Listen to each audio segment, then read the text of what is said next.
সকাল 6টার সময় ক্যান্সে ফোন মেরে 8টা 5টা হকলের নবাবের নতুন বাইরে আইতেছে। এই যে চান্দ বই রয়েছে হ্যাঁ তো আরো নবাব। হে গাইস তোমরা কিরম শাসা করতেছে বালাই আছো। আজকে তারা কোন যাবো আমি তাগর জিগাইতেছি। কই যাবো বসকা? দাও চাপা তাগর গাড়ির মধ্যে বয়ালাম তা গাওয়ার রাস্তাগুলো বহুত ভালো হয়েছে কিন্তু গরু লাগিয়ে প্রবলেম হয়ে গেছে। হেনু বলে বস্তুর দাম বেশি লেগে দোকানের সামনে নামে বসছে। তারা বলে কি কিনতে কিনা লই যাবো তা কিনা লই যাবো বিড়ি আর শিকড় আর কি লই যাবো তারা। আঙ্গর বস্তির দোকানে ক্যাম্পা কেন লাগে 35 টাকা তুঙ্গর কত কমেন্ট জানায় আর এনো 30 টাকা লাগে তো এটা ক্যাম্পা কেন লই এলাম। ভাই কেন মাল থেকে আমারটা ক্যাম্পা কেনটাই বেশি ভাল লাগে। তা আমার লগের সারান কত্তুরে লই যাইতেছে বান্দর দোয়া তারা মানে অরুণাচল যাবো তুঙ্গর আমি ব্যাগটা দেখার পাইছি না কারণ মনে আছি না বুঝছো। তা তারা গাড়ির পাশে পড়েছে তা বান্দর দো আমি একচুয়ালি কুবার গেলে গাইছি আমি পড়াই 1 বছর ধরে জানি তা বান্দর দো রাস্তার ভিউটা দেখবার কত সুন্দর।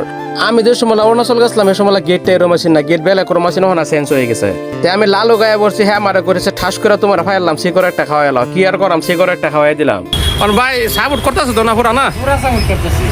তো সিধা বলছি গ্যারেজ তোমার গাড়িটা প্রবলেম দিতেছে তা করে দেখালাম তার আগে তোমার ভাই কোনো প্রবলেম নাই গাড়ির মধ্যে।